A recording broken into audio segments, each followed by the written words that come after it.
Hello అండి, అందరికీ welcome to కుచ్చు స్పెషల్ డిషెస్. ఇంకొక ఎమ్మీ ఈవినింగ్ స్నాక్ రెసిపీతో నేను మీ ముందుకు వచ్చాను. అదే అండి ఫ్రైడెడ్ ఎగ్ పఫ్. మామూలు ఎగ్ పఫ్ కంటే కూడా ఈ ఎగ్ పఫ్స్ అయితే చాలా టేస్టీగా ఉంటాయి, అలాగే చాలా హెల్తీ కూడాను. ఒకసారి వీడియో ఎండ్ దాకా చూస్తే మీరు కూడా చాలా చిటికెలో చేసేస్తారు, అంత ఈజీ ప్రాసెస్. ఒకసారి మీరు కూడా తప్పకుండా ట్రై చేయండి, అసలు మిస్ కావద్దు. చాలా టేస్టీగా ఉన్నాయి ఈ ఎగ్ పఫ్స్ అయితే. ముందుగా ఈ ఎగ్ పఫ్స్ కోసం మనం పిండిని కలుపుకుందాము. పిండి కోసం ఒక ప్లేట్లో 1 కప్పు మైదా పిండి వేసుకొని, నెయ్యి 2 టేబుల్ స్పూన్లు వేసుకొని, సాల్ట్ 1/2 టీ స్పూన్ వేసుకొని బాగా కలుపుకోండి.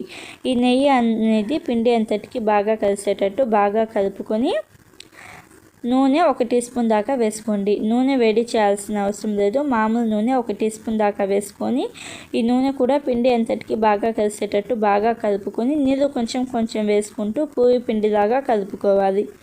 నీళ్ళు మరీ ఎక్కువగా కలపకుండా కొంచెం కొంచెం వేసుకుంటూ ఇలాగ పూరి పిండిలాగా కలుపుకున్న తర్వాత 1-2-3 నిమిషాల పాటు పిండిని ఇలాగ బాగా వత్తుకోవాలి. ఇలాగ వీడియోలో చూపిస్తున్నట్టుగా పిండిని బాగా వత్తుకున్న తర్వాత పైన మూత పెట్టేసి ఒక 30 నిమిషాల దాకా పిండిని నాననివ్వండి. ఇప్పుడు స్టవ్ ఆన్ చేసుకొని కడాయిలో 2 టీ స్పూన్ల దాకా నూనె వేసుకొని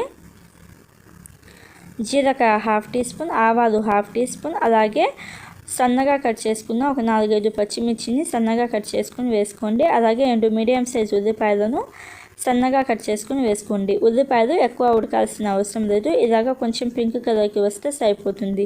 ఉల్లిపాయలు పింక్ కలర్కి వచ్చిన తర్వాత కరివేపాకు అలాగే కొత్తిమీర వేసుకొని ఒక 30 సెకండ్స్ లేకపోతే 1 నిమిషం పాటు ఉడికించుకోవాలి. కరివేపాకు మాత్రం అసలు స్కిప్ చేయొద్దు. ఇలాగ కరివేపాకు కొత్తిమీరని 1 నిమిషం పాటు ఉడికించుకున్న తర్వాత సాల్ట్ 1/2 టీ స్పూన్, పసుపు 1/2 teaspoon, red chilli 1/2 teaspoon, జీలకర్ర పొడి 1/2 teaspoon, chaat masala 1 teaspoon, pepper powder 1/2 teaspoon వేసుకోండి. మీ దగ్గర చాట్ మసాలా లేకపోతే ఆమ్చూర్ పౌడర్ 1 టీ స్పూన్ వేసుకోండి. ఇలాగ స్పైసెస్ అన్నిటిని వేసిన తర్వాత 1 నిమిషం పాటు బాగా కలుపుకొని మంట ఆఫ్ చేసేసి ఈ స్టఫింగ్ని చల్లారనివ్వండి. ఈ ఫ్రైడెడ్ ఎగ్ పఫ్స్ కోసం నేను 5 కోడిగుడ్లను ఉడికించుకొని ఇలాగ పైన ఉన్న పెంకు తీసేసి సగానికి కట్ చేసుకున్నాను. ఇలాగా ఒక కోడిగుడ్డుని రెండుగా కట్ చేసుకోండి. ఇలాగా ఎగ్స్ అన్నిటిని ఇలాగ మిడిల్లోకి కట్ చేసుకున్న తర్వాత పైన కొంచెం సాల్ట్ ఇలాగ మొత్తం స్ప్రింకిల్ చేసుకోండి. అలాగే బ్లాక్ పెప్పర్ కొంచెం లైట్గా స్ప్రింకిల్ చేయండి. ఈ సాల్ట్ బ్లాక్ పెప్పర్ మాత్రం అసలు స్కిప్ చేయొద్దు, టేస్ట్ చాలా బాగుండిద్ది. ఇలాగ స్ప్రింకిల్ చేసుకున్న తర్వాత ఈ పిండిని 2-3 నిమిషాల పాటు బాగా ఒత్తుకోండి. ఇలాగ వీడియోలో చూపిస్తున్నట్టుగా పిండిని బాగా ఒత్తుకోవాలి. ఇలాగ పిండిని బాగా ఒత్తుకున్న తర్వాత కొంచెం కొంచెం మైదా పిండి చల్లుకుంటూ పిండిని బాగా రోల్ చేసుకోవాలి. మనకి సమోసా షీట్స్ ఉంటాయి కదా, పలుచగా ఉంటాయి. అంత బాగా పలుచగా అంటే ఎంత బాగా స్ట్రెచ్ అయితే అంత బాగా స్ట్రెచ్ చేస్తూ ఇలాగ బాగా రోల్ చేసుకోవాలి.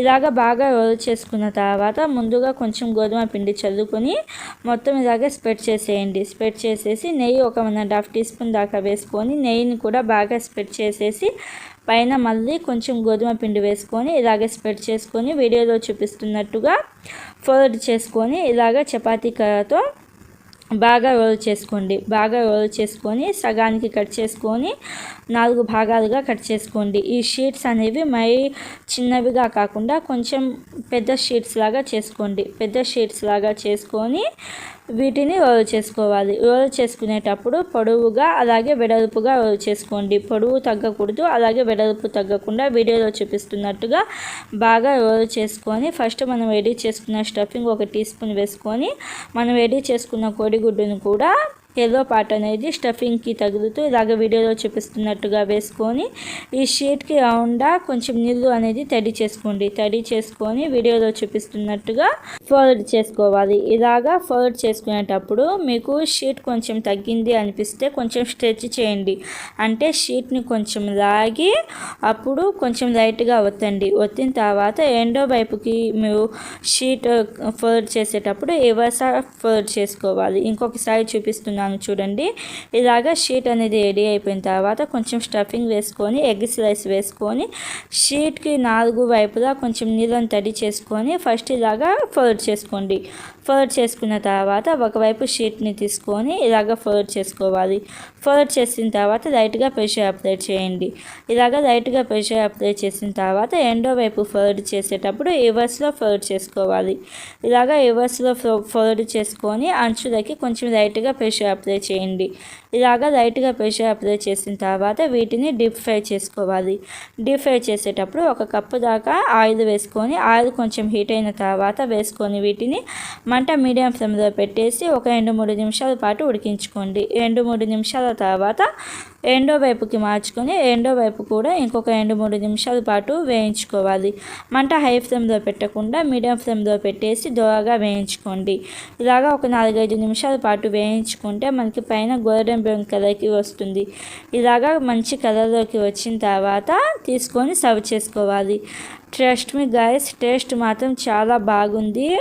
మామూలు ఎగ్ పఫ్ కంటే కూడా ఈ ఎగ్ పఫ్స్ అయితే చాలా టేస్టీగా ఉన్నాయి. అస్సలు మిస్ కాకుండా ఒకసారి మీరు కూడా తప్పకుండా ట్రై చేసి మీకు ఎలా వచ్చిందో నా కామెంట్ బాక్స్లో చెప్పండి. Thank you friends, bye bye.